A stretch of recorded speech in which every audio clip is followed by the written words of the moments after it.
Organisé par l'association Pointe-Noire Dynamique Culturelle au Centre culturel Jean-Baptiste Tati-Loutard dans le 1er arrondissement Lumumba, l'apprentissage et l'échange des connaissances dans divers domaines d'activité culturelle, notamment l'informatique, la peinture, les danses traditionnelles et urbaines, le théâtre, le basketball et le full contact, ont contribué à l'épanouissement de ces 212 enfants venus des arrondissements de la ville de Pointe-Noire prendre part à ces ateliers de vacances sur une période de 2 mois. Notre présence ce jour dans ce haut lieu culturel du département de Pointe-Noire est liée à la cérémonie de clôture et de restitution des activités menées en empilier pendant toutes les vacances par nos enfants de la ville océane. C'est dans ce contexte précis que l'association Pointe-Noire Dynamique Culturelle, ayant en charge la gestion du centre culturel Jean-Baptiste Tati-Loutard, a choisi de vous réunir comme privilégiés cet après-midi pour découvrir quelques activités que nous avions organisées pendant toute cette période de vacances. Il a été un moment important pour nos apprenants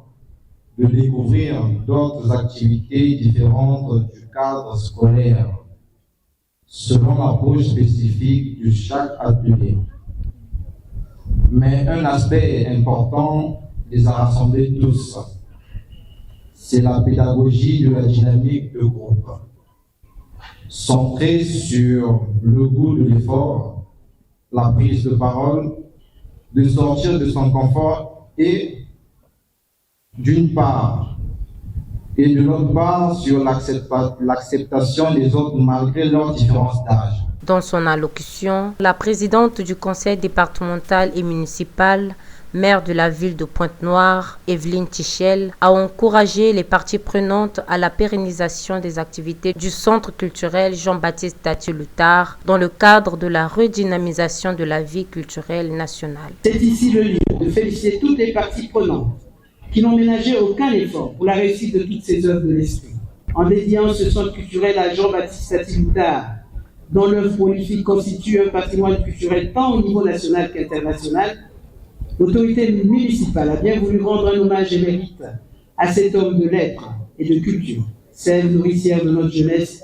qui, j'en suis convaincu, se loutardise inexorablement au grand bonheur de la ville et de la nation. Il est de notre devoir à tous et à chacun de contribuer à la pérennisation des activités du centre dans le cadre de la redynamisation de la vie culturelle nationale. La remise des diplômes de fin de formation aux 10 premiers dans divers domaines d'activité après cette série d'allocutions a été suivie de la démonstration de quelques activités apprises, notamment les danses traditionnelles et urbaines, le basketball, le full contact et les scènes du théâtre face à un parterre d'invités. Les organisateurs et participants en sortent très satisfaits. Ces ateliers, avec chacun d'eux des objectifs bien spécifiques, nous ont permis, comme des privilégiés, d'apprendre la socialisation, de respecter les règles de jeu, de respecter les autres et d'apprendre la tolérance, la gestion des émotions,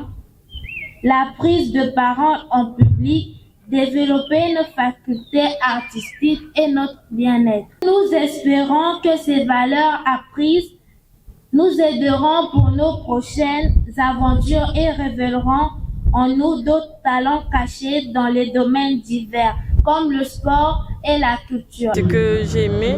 on a fait dans le full contact, on a fait des ateliers de français et anglais. Je suis très contente de mon prix parce que j'ai été le meilleur. La visite guidée du site par la présidente du conseil départemental et municipal, maire de la ville de Pointe-Noire, Evelyne Tichel, accompagnée des autorités administratives de la localité et des partenaires culturels, a marqué un terme à cette cérémonie de restitution.